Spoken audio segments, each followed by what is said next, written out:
আলহামদুলিল্লাহি রাব্বিল মাশরিকাইনি ওয়া রাব্বিল মাগরিবাইন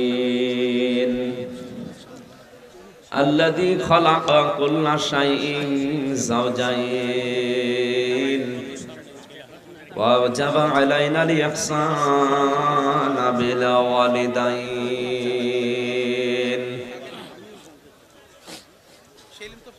ونشهد أن لا إله إلا الله وحده لا شريك له وأشهد أن محمدا عبده ورسوله سيد الكونين صلى الله عليه وعلى آله وصحبه وأتباعه أجمعين ليلا ونهارا في الطرفين فقد قال الله تعالى في كلامه المجيد وبرهانه التوحيد জবান খুলে পড়েন আউযু বিল্লাহি মিনাশ শাইতানির রাজীম বিসমিল্লাহির রহমানির রহিম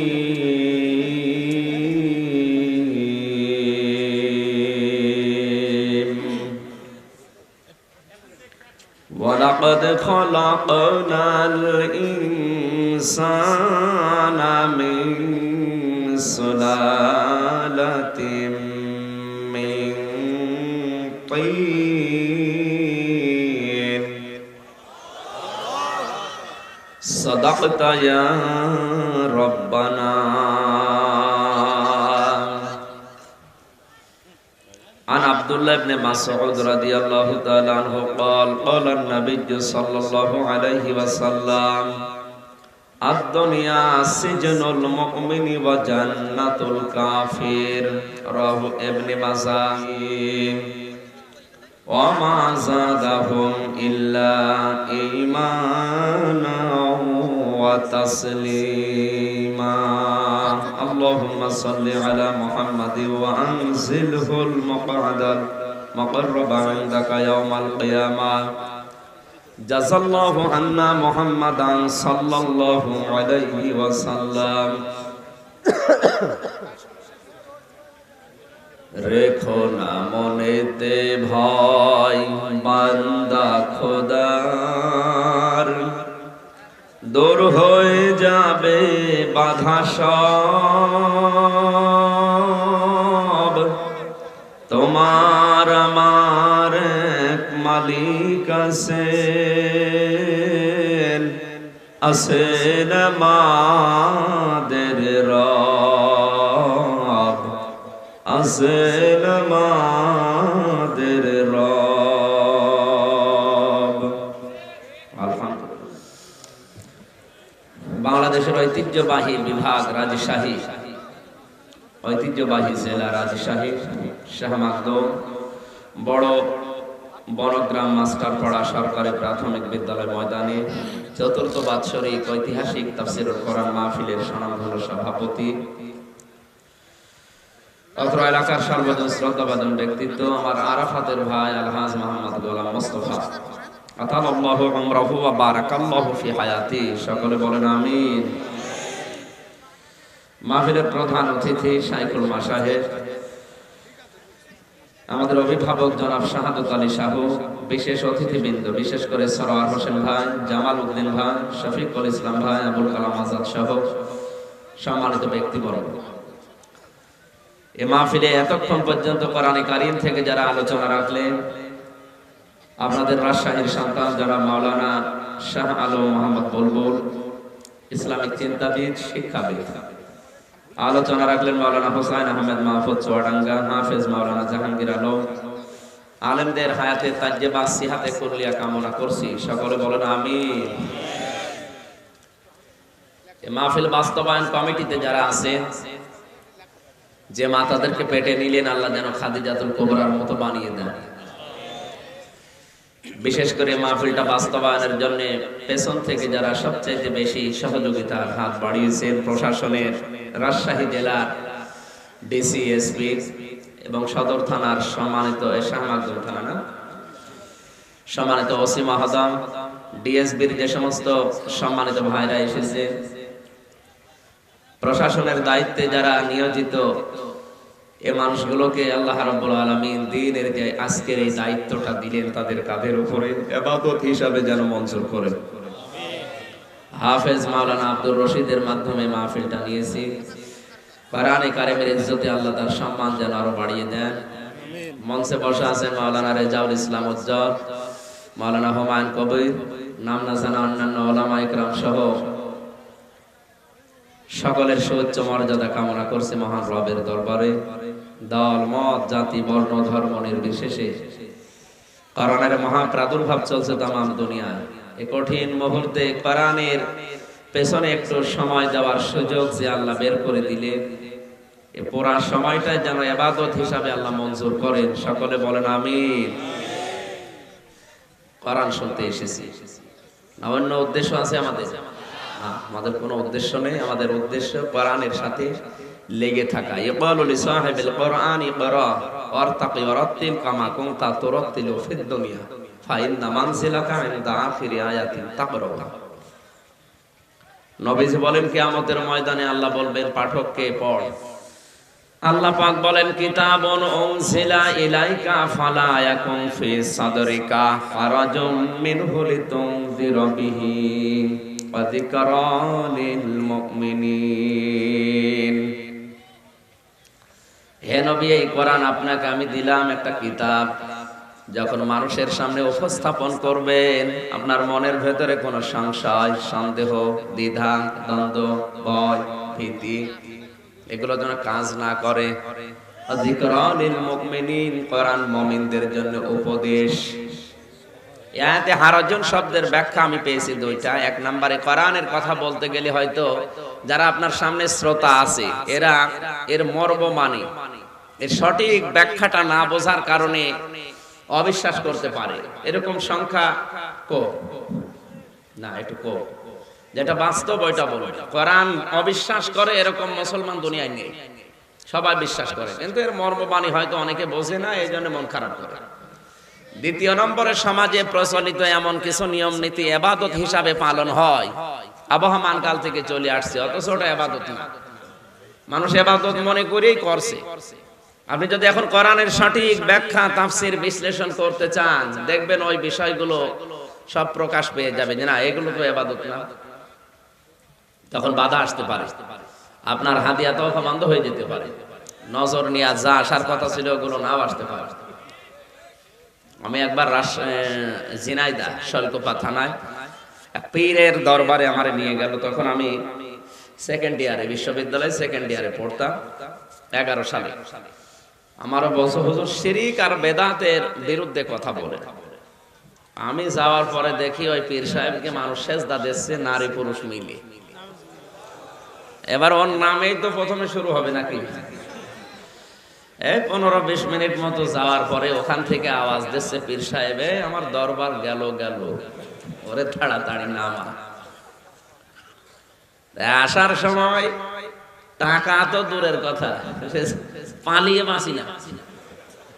আমি যদি যা দৃশ্য দেখেছিলাম ওগুলো না বলে এদিক ওদিকে কাটিয়ে চলে যেতাম। ওই দিন যা দেওয়ার কথা ছিল তা দিত, আরো বেশি দিত। এই জন্য নবীকে আল্লাহ জানিয়েছেন, হে নবী, আপনার নজর নিয়াজ, হাদিয়া, তওফা, চাপ সবকিছু আসতে পারে, বন্ধও হতে পারে। এই জন্য কারো দিকে আপনি তাকাবেন না। কে বেজার হবে, খুশি হবে, ওটা আপনার দেখার দরকার নেই। আপনি কোরআন যখন জবান দিয়ে বলবেন তখন আমি আল্লাহর দিকে তাকাবেন। আমরা আল্লাহর এই ধরনটা সামনে রাখতে চাই নাকি? অন্তত 1-1.5 ঘন্টা, আমরা 1 ঘন্টা 15 মিনিট সময় পাবো। কোরআনের একটা মাত্র আয়াত পড়েছি, বিশ্বনবীর লক্ষ লক্ষ হাদিসের একটা টুকরা পড়েছি। এই দুইটাকে পুঁজি করে সামনে নিয়ে যতক্ষণ আমার মালিক আমাকে সামর্থ্য দান করে আমরা চেষ্টা চালাবো অ্যাডভার্টাইজ করার, ডেলিভারি দেওয়ার। আল্লাহ যেন আমাকে তৌফিক দেন, আপনাদের শোনার মতো ধৈর্য দান করেন। আমি ধর্ম নির্বিশেষে যারা এসেছি একটু আওয়াজ দিয়ে বলেন আলহামদুলিল্লাহ। এই যে কথাটা বললেন, একটা কথা তৈরি হতে আপনার কণ্ঠের ভেতরে ধাক্কা লাগে 27টা। কত? 27টা ধাক্কা লাগে কথাটা তৈরি হতে। মনে করছেন বলে ফেললাম আর কি, না। বিজ্ঞান জানিয়েছে এই 27টা স্তরের একটা যদি অকেজ হয়ে যায়, দুর্বল হয়ে যায়, আপনার কথা আর সঠিক বের হবে না। সুতরাং এই নিয়ামত এখনো পর্যন্ত আল্লাহ যাদেরকে দিয়ে রাখলেন, এই বাক শক্তি যেটা, তারা আরেকবার বলেন আলহামদুলিল্লাহ। দরুদ আর সালাম পড়ছে আমাদের নবী, মানবতার মহান শিক্ষক মুহাম্মদুর রাসূলুল্লাহ সাল্লাল্লাহু আলাইহি ওয়াসাল্লামের প্রতি। পৃথিবীর এমন কোন দিক আর বিভাগ নেই যেটা তার কাছ থেকে শেখা যায় না। নবীজি জানিয়েছেন, মাল্লাম ইয়ারহাম সাগীরানা ওয়ালাম ইউওয়াক্কির কাবীরানা ওয়ালাম ইউযিল্লা আলিমানা ফালাইসা মিন্না। হাদিসের 3 নম্বর অংশটা যদিও আমরা অনেকে জানি না বা পড়িও না, কিন্তু এই অংশটা দরকার এখন সবচাইতে বেশি। নবী বলেন, যারা বড়দেরকে শ্রদ্ধা করে না, সম্মান দেয় না, আর ছোটদেরকে স্নেহ করে না, ভালোবাসে না, ওয়ালাম ইউযিল্লা আলিমানা, আর আলেমদেরকে যারা মর্যাদা ইজ্জত করে না, এরা আমার উম্মত না। লাইসা মিন্না বললে অর্থ হয়ে যেত, মাঝখানে ফা দিয়েছেন, ফালাইসা মিন্না। ফা দিলেন কেন? ওপরে বর্ণিত এই 3টা কথা যদি সত্যি কেউ না মানে, আর ও যদি আকাশ দিয়ে উড়িয়েও যায়, ও নবীর উম্মত এখনো হতে পারে না। এজন্য আপনাকে নবীর উম্মত হতে হলে এই 3টা কথা সব সময় মনে রাখা লাগবে। বড় মানে এখানে কিন্তু শুধু বয়সে বড় তা না। বয়সে তো আবু জাহেল আমাদের বড়, কি আমি তো অন্তত আবু জাহেলের ছোট। এখানে বয়সে বড় কারা? আল্লাহ তাআলা বলেন, ইন্না আকরামাকুম ইনদাল্লাহি আতকাকুম, আমার কাছে সবচাইতে বড় তারা যারা আমাকে বেশি ভয় করে। আর আল্লাহকে বেশি ভয় করে কারা দুনিয়ায়? ইন্নামা ইয়াখশাল্লাহা মিন ইবাদিহিল উলামা। আমি আল্লাহকে যারা বেশি ভয় করে তারা আলেম, এরা সবচাইতে বেশি ভয় করে আমি আল্লাহর বান্দাদের ভেতরে। তাহলে বড় কারা আমরা বুঝলাম, আলেমরা। কারা? কারণ এরা আল্লাহকে বেশি ভয় করে। আলেম কারা? যাদের নামের আগে মাওলানা আছে, মুফতি লেখা আছে না। আলেম হচ্ছে ওই লোকটা যে তার জ্ঞান অনুযায়ী আমল করে। ওমান আযলামু মিম্মান কাতামা শাহাদাতান ইনদাহু মিনাল্লাহ। ওই লোকটার চাইতে বড় জালেম আল্লাহর কাছে আর কেউ নেই, যে লোকটা এই দুনিয়ার ময়দানে কোরআনের জ্ঞান অর্জন করার পরে পৃথিবীর কোন স্বার্থ পেয়ে গোপন করে রাখে। এ ধরনের আলেম এখন দুনিয়ায় নেই, বেশি। আলেম 3 প্রকার আমরা জানি। ইমাম ইবনে তাইমিয়া রাহমাতুল্লাহ আলাইহি তার কিতাবে দিয়েছেন আলেম 3 প্রকার। 1 নম্বরে ওলামায়ে দাওলা, রাষ্ট্রীয় আলেম। রাষ্ট্র এদেরকে টাকা পয়সা দিয়ে পালে পোষে বিভিন্ন জিনিস জায়েজ না জায়েজ করার জন্য। ওরা কিন্তু এ দেশের কথা বলছে না, ইন্ডিয়ায় আছে। 2 নম্বরে ওলামায়ে উম্মত, উম্মতের আলেম। উম্মত যেদিকে যাচ্ছে ও ওইদিকে যায়। বাবা শাহজালাল সব হালাল। 3 নাম্বার ওলামায়ে মিল্লাত, ধর্মীয় আলেম। এটা কারো দিকে তাকায় না, কে রাজি হবে, বেজার হবে, খুশি হবে না।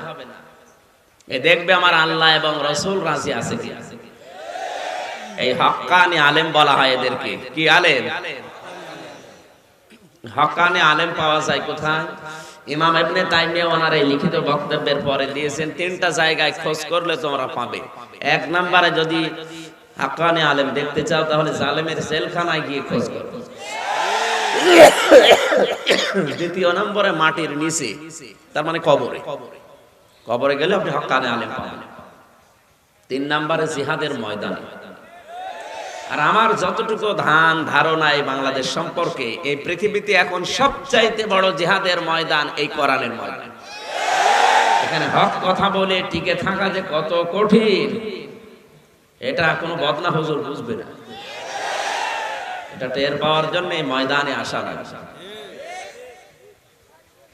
সুতরাং বাস্তবতা আমরা হক্কানে আলেম মনে করি যারা দরবারে বসে আছে।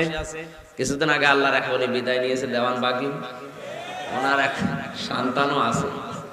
তো এইগুলো হক্কানে আলেম মনে করলে আপনার ঈমান আরো চলে যাবে, কারণ যত বেহক কথা ওর মুখ দিয়ে বের হয়। বলছে আমার বাবা আল্লাহর সাথে দেখা করতে গেছে। আর কোরআনে আল্লাহ জানিয়েছেন ইন্নাকা মাইয়িতুন ওয়া ইন্নাহুম মাইয়িতুন, হে নবী আপনিও ইন্তেকাল করবেন, ওরাও মারা যাবে। ইন্নাকা মাইয়িতুন ওয়া ইন্নাহুম, এই হোমের ভেতরে দেওয়ান বাকি নেই। বলেন বলেন, তো ওর সন্তান যা বলছে তো কোরআন বিরোধী কথা, এই হক কথা না হক? জেনে ওকে যদি কেউ হক্কানে আলেম মনে করে, কি কান্দন করছিল কিছু আবেগওয়ালা ভক্ত, গুলো না বুঝে করে। তাহলে আমরা আলেম পেলাম এখানে তিন প্রকার। হক্কানি আলেম যারা, এদের পাওয়া যায় তিন জায়গায়। এরা আল্লাহকে বেশি ভয় করে, এরা সবচাইতে বড়। তাহলে সম্মান দেওয়া লাগবে কাদের? বয়সে যারা বড় এরাই নাকি? অবশ্যই আপনি বুঝতে পেরেছেন। 2 নম্বরে যারা ছোটদেরকে শ্রদ্ধা করে না, সম্মান দেয় না। ছোট মানে শুধু বয়সে ছোট না, আপনার পদে ছোট, মর্যাদায় ছোট, চেয়ারে ছোট। আপনি আছেন এমন চেয়ারে, তার নিচে আরো 10টা চেয়ার আছে।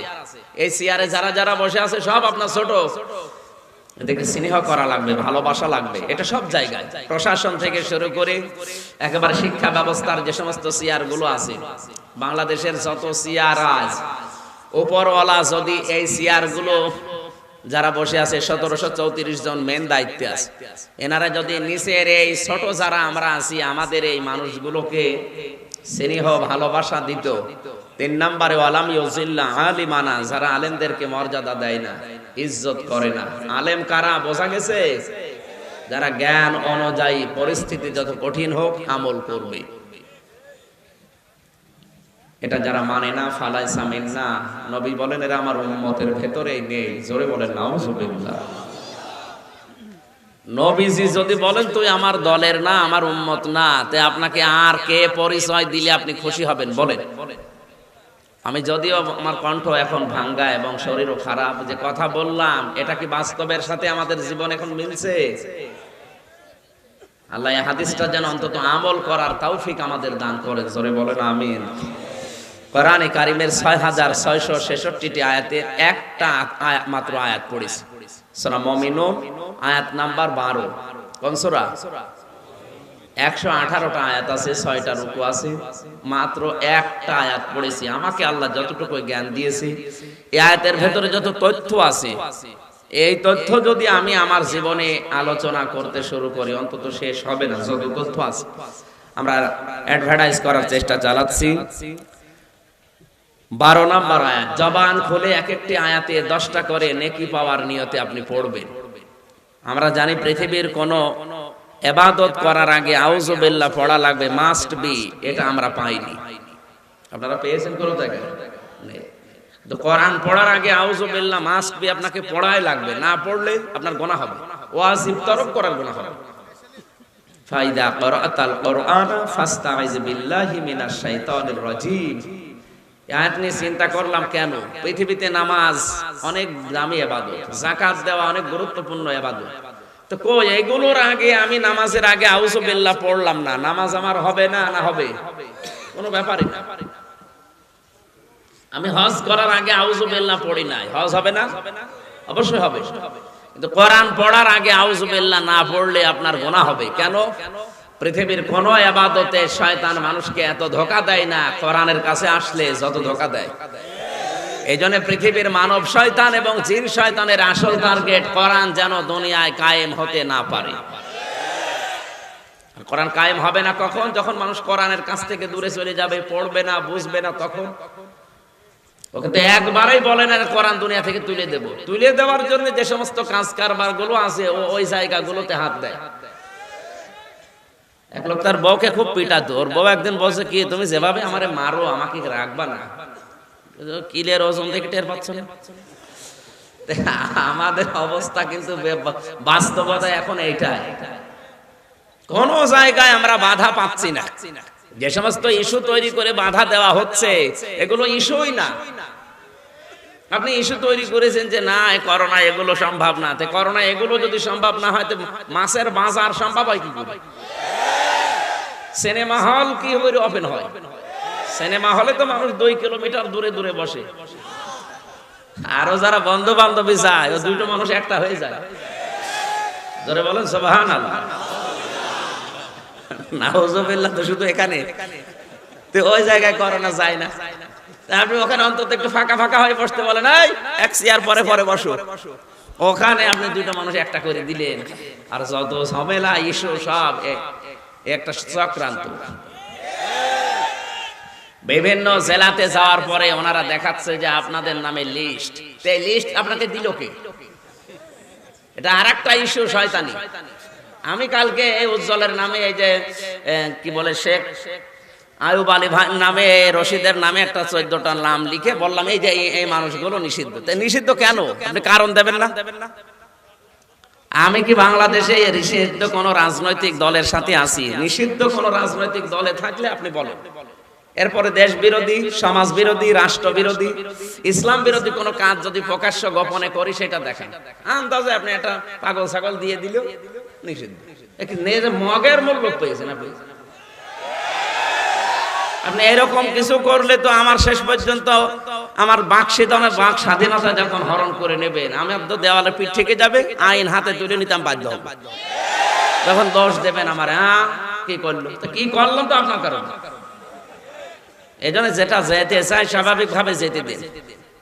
আসলে শুধু এই সমস্ত ইস্যুগুলো এসে কানের কাছে দেয়, হুজুর। হুজুর কি?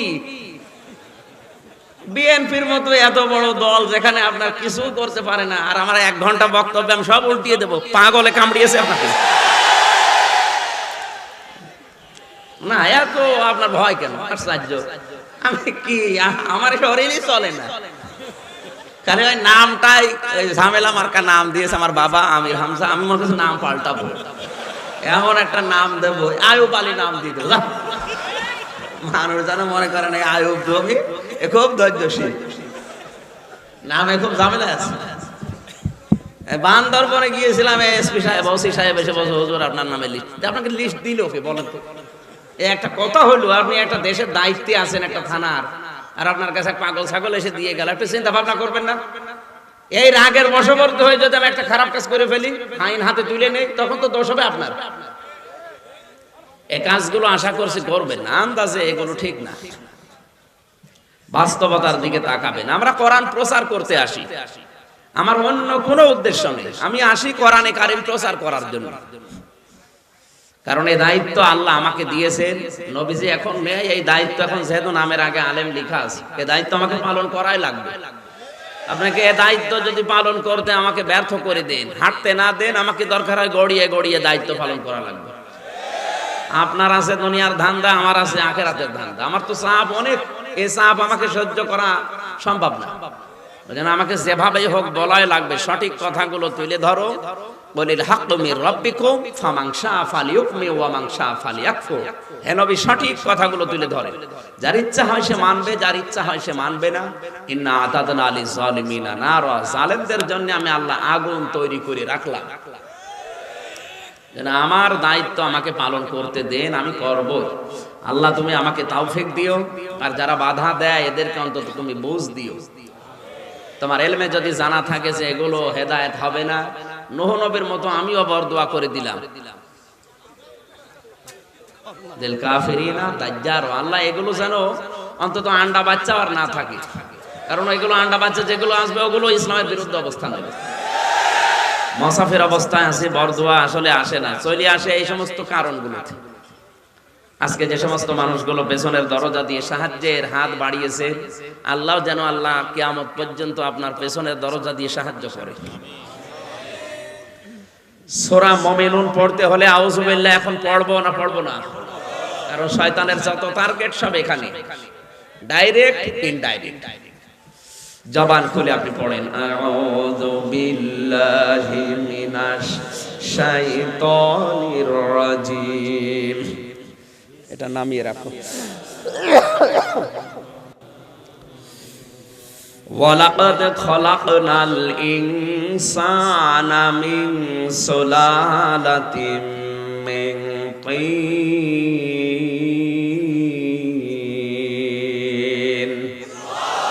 সাল্লাল্লাহু আলাইহি ওয়াসাল্লাম। খুব খেয়াল করে শুনবেন। কোরআন যে যত অ্যাক্টিভ হয়ে শোনে সে তত বেশি কোরআন থেকে হেদায়েত পাওয়ার যোগ্য। ফাসতামিউ লাহু আনসিতু, সব অক্ষর বেশি বেশি করে আল্লাহ দিয়েছেন। সামিয়া থেকে এরপরে আরো 2টা অক্ষর বাড়ানো আছে, ফাসতামিউ ওয়াংসিতু, চুপও থাকবে, শুনবেনও, দুইটাই ফরজ। যেভাবে শুনতে হয় আল্লাহর কথা ওইভাবে শোনেন। আমি তো অ্যাডভার্টাইজ করছি, কথা আসলে বলছে কে? সরাসরি আল্লাহ বলছেন ইয়াইজুকুম, তিনি ওয়াজ করেন তোমাদের। আমির হামজার বাবারও ক্ষমতা নেই ওয়াজ করা, ওয়াজ সরাসরি করছেন এখন আল্লাহ। কে বলেন? বলেন। সুতরাং বাংলাদেশে যারা ওয়াজ বিরোধী, বুঝতে হবে এরা আল্লাহ বিরোধী। আবু জেহেল আল্লাহ বিরোধী ছিল, ওর জানাজা হয়েছে, কবরে দিয়েছে। বলেন বলেন।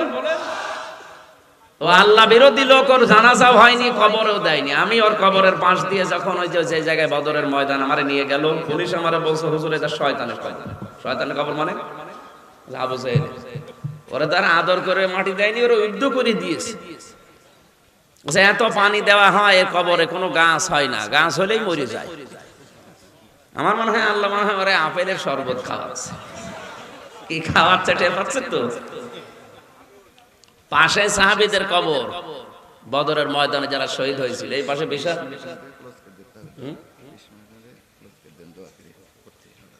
20 মিনিটই বলি, দাঁড়া 20 মিনিটই হোক, আমি তো আয়াতটা শেষ করি। আমরা তাফসিরে প্রবেশ করছিলেন, ওয়ালাকাদ খালাকনাল ইনসান, অবশ্যই আমরা মানুষকে বানিয়েছি মিন সুলালাতিন মিন তিন, মাটির সারাংশ থেকে। কি থেকে? বলেন বলেন। মানুষ যে মাটির তৈরি এর ব্যাখ্যা পেয়েছি আমরা তিনটা। এই এদিকে তাকান। কোরআনের অনুষ্ঠানে যদি কোনো বাধা না হয়, আমার বিশ্ববিদ্যালয়ে থাকাকালীন ডক্টর গোলাম রব্বানী বলতেন মাঝে মাঝে যে বিশ্ববিদ্যালয়ে যদি একটু দাবড়া দাবড়ি না হয়, মারামারি না হয়, ঠ্যাং কাটা না হয়, তো মনে হয় না, মনে হয় মাদ্রাসা। একটু মারামারি হবে, বাধাবাধি হবে, এগুলো যদি কিছুই না হয়, তো কিরকম একটা মাদ্রাসা মাদ্রাসা লাগছে। আপনার একটু মারামারি করবেন, দাবড়া দাবড়ি করবেন, হাত পা কেটে নেবেন, তাহলে বোঝা যাবে না হচ্ছে। বলছে ঠিক। আমরা তাফসীর শুনতে এসেছি, যতটুকু আল্লাহ বলতে চেয়েছেন আমরা অতটুকু বলবো ইনশাআল্লাহ। মানুষ মাটির তৈরি ব্যাখ্যা কয়টা? এটা কি ক্লাস চলছে? 20 মিনিটের মনে করেন ক্লাস চলছে, আপনি সঠিকভাবে ক্লাসে জবাব দেবেন। আর যদি জবাব দিতে ব্যর্থ হন, আমি মনে করবো ছাত্র মনে হয় ওইরকম, ওর কাজও ওইরকম করা লাগবে। এক ছাত্র গিয়ে কাঁদছিল ওর বাবার কাছে, ওর বাবা বলছে কি কাঁদিস? বলছে বাবা রেজাল্ট দিয়েছে। কি রেজাল্ট? ফেল না পাস? কথা বলেন। তুই ফেল করেছিস না পাস করেছিস?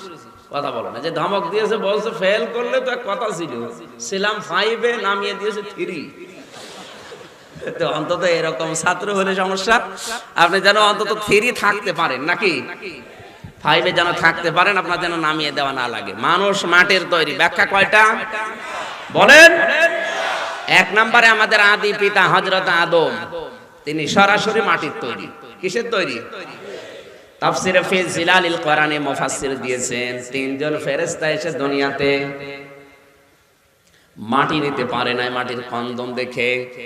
সর্বশেষ হযরতে আজরাইল ফেরেশতা, মালাকুল মাউত, তিনি 1 খামসা মাটি নিয়েছিলেন। তার 1 খামসায় ছিল 40 মণ মাটি। আল্লাহ পাক বলেন বানাও আমার আদমকে। এই যে বডিটা, এটা ফেরেশতারা বানিয়েছে, 36 হাত মোটা বানিয়েছিল, 120 হাত লম্বা। রব্বুল আলামিন বলেন ঠিক আছে, এবার এই যে চেহারা ওয়াজহুন, এটা আমি আল্লাহ নিজে দান করব, আমার কুদরতি হাত দিয়ে বানাবো। যেন মানুষের এই চেহারা, এটা আল্লাহ নিজের হাত দিয়ে বানিয়েছেন। লাকাদ খালাকনাল ইনসানা ফি আহসানি তাকওয়িম, অবশ্যই আমি মানুষের এই চেহারা সব চাইতে সুন্দর আকৃতিতে বানিয়েছি। পৃথিবীর কোন আকৃতি মানুষের চেহারার সাথে মেলে না। জোরে বলেন সুবহানাল্লাহ। অনেকে বানর থেকে মানুষ এসেছে বলে, বানরের চেহারার সাথে মানুষের চেহারার মিল আছে? আন্দাজে এক ধারণা করে বসে আছে। আমার বন্ধুরা, আমরা ব্যাখ্যায় যেটা পেলাম, 1 নম্বরে মানুষ মাটির তৈরি, তার প্রমাণ আমাদের আদি পিতা, সকলের পিতা যিনি আবুল বাশার, উনি সরাসরি মাটির তৈরি। 2 নম্বর ব্যাখ্যা হচ্ছে পৃথিবীতে যত খাবার তৈরি হয় সব কিছুর মূল কিন্তু মাটি। কথা বলো না।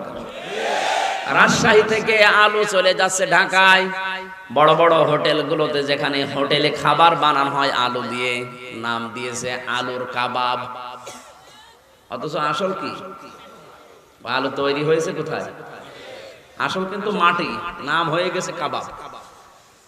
3 নম্বরে, মাটি থেকে তৈরি হওয়া এই খাবার, বাবা, এগুলো খাবারের পরে রক্ত তৈরি হয়, রক্ত থেকে বীর্য তৈরি হয়। এই বীর্যটা মাহের রেহেমের ভেতরে জমা হওয়ার পরে আমার আল্লাহ ওখানে 4টা জিনিস 40 দিনের পরে তৈরি করেন। তার মানে 120 দিন সময় লাগে। সুম্মা খালাক সুম্মা জাআলনাহু নুতফাতান ফি করারিম মাকিন। আল্লাহ পাক বলেন, বাবার স্ফলিঙ্গ দিয়ে দ্রুত গতিতে বের হয়ে যাওয়াই না পাক পানিটা মায়ের রেহেমের ভেতরে সুরক্ষিত একটা জায়গাতে আমি প্রতিস্থাপন করে রাখি। সুম্মা খালাকনান নুতফাতা আলাকাতান ফাখালাকনাল আলাকাতা মুদগাতান ফাখালাকনাল মুদগাতা ইযামান ফাকাসাউনাল ইযামা লাহমা। এই যে বীর্যটা 40 দিনের পরে এটা নতফাকে আমি আল্লাহ আলাক বানাই, 43 পরে এটা আমি আল্লাহ মুদগা বানাই।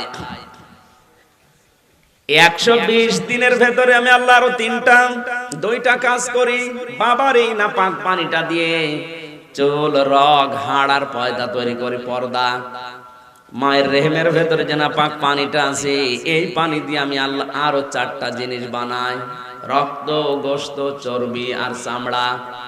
4 8টা জিনিস এক হয়। আমি আল্লাহ আমার রব নামের খাতিরে 5টা জিনিস বান্দাকে দান করি। ওয়াজআলা লাকুমুস সামাআ ওয়াল আবসার ওয়াল আফইদা ইলা আখিরি আয়াত। শ্রবণ শক্তি, দর্শন শক্তি, বাক শক্তি, আকেল শক্তি আর ঘ্রাণ শক্তি, এই 5টা জিনিস আমি আল্লাহ আমার রব নামের কারণে দান করি। রব শব্দের ব্যাখ্যায় আমি যতগুলো অর্থ পেয়েছি, রবের ব্যাখ্যায় পেয়েছি 27টা অর্থ। তার সামারাইজ করে 5টা বানিয়েছি। তার 1 নম্বরে, নেই থেকে ধীরে ধীরে যিনি পূর্ণতায় পৌঁছিয়ে দেন, আরবিতে তার নাম রব। জোরে বলো সুবহানাল্লাহ। আমরা কি ছিলাম? নেই। কি ছিলাম? বলেন না কেন? না, এই আলোচনাগুলোতে সবার উপকার হবে তা।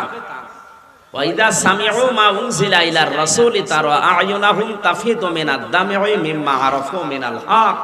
হে নবী, কোরআনের মর্মবাণীগুলো বোঝার মতো, উপলব্ধি করার মতো যাদের যোগ্যতা আছে, আপনি দেখবেন ওদের চোখ দিয়ে অজান্তেই পানি গড়িয়ে পড়ছে। কোরআনের আলোচনায় সবাই অ্যাক্টিভ হয়ে শুনবে বা সবার এক রকম অবস্থা হবে, এটা কখনোই না।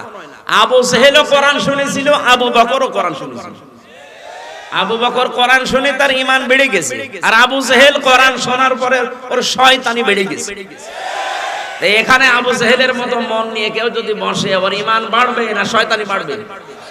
এখানে আবু বকরের মতো মন নিয়ে বসবেন। রাজি আছেন আপনারা? আপনি 20 মিনিটই শোনেন, 20 মিনিট হবে, এরপরে বলবো আবার 20 মিনিটই শোনেন। ঠিক আছে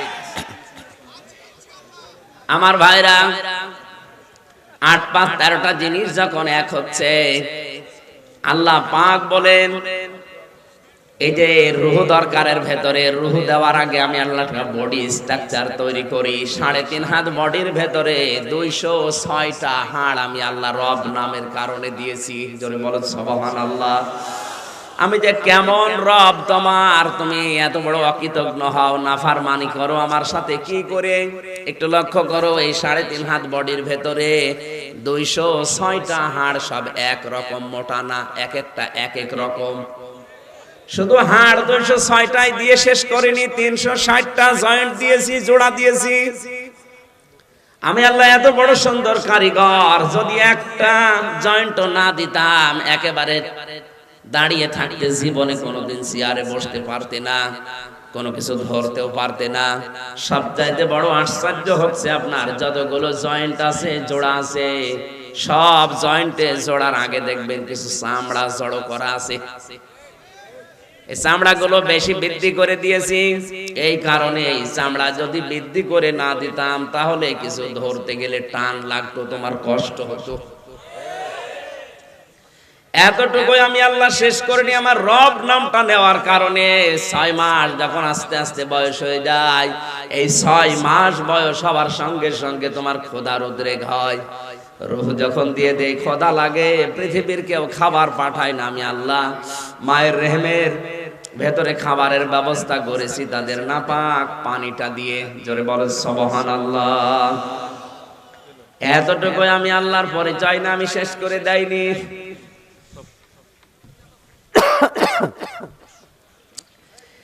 এই যে নাপাক পানির মাধ্যমে মায়ের মাসিক অসুখ বন্ধ করে দিয়ে এই খাবারটা তোমার নাভির ভেতর দিয়ে পাস করে তোমাকে বাঁচিয়ে রাখলাম, তা না। বিজ্ঞান এখন এই আয়াত নিয়ে প্রমাণ দিয়েছে 6 মাসের আগে আল্লাহ মানুষের এই শরীরের ভেতরে রূহ দান করেন না। এই জন্য 6 মাস আগে যদি দুনিয়ায় কেউ আসে, বুঝবেন ওইটা তার আপন বাবা জন্ম দেয়নি, অন্য কেউ দিয়েছে।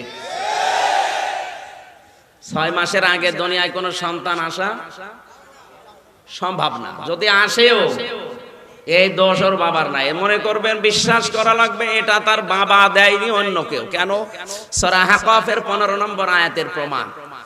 হামালাতুহু উম্মুহু কুরহা ওয়া ওয়াদাআতুহু কুরহা ওয়া হামলুহু ওয়া ফিসালুহু 30 শাহরা।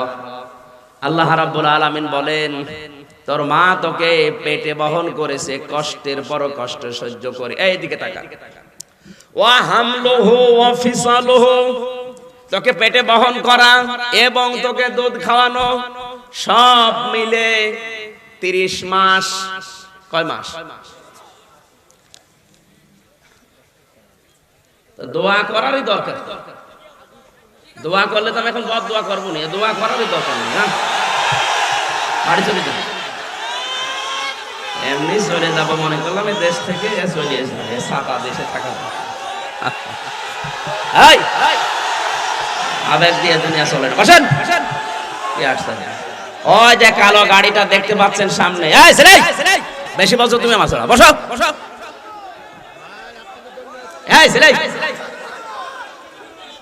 কথা বলে কে গো? বসেন। আমাদের অভিভাবক, এখানকার যিনি অভিভাবক এসেছেন, আমাদের পুলিশ কমিশনার, ওনার নির্দেশ আমরা মোনাজাতের মাধ্যমে আজকের আলোচনা শেষ করব। আমরা আবার আসবো, সময় যখন আসবে আমাদের সময়, ওই সময় কথা বলবো।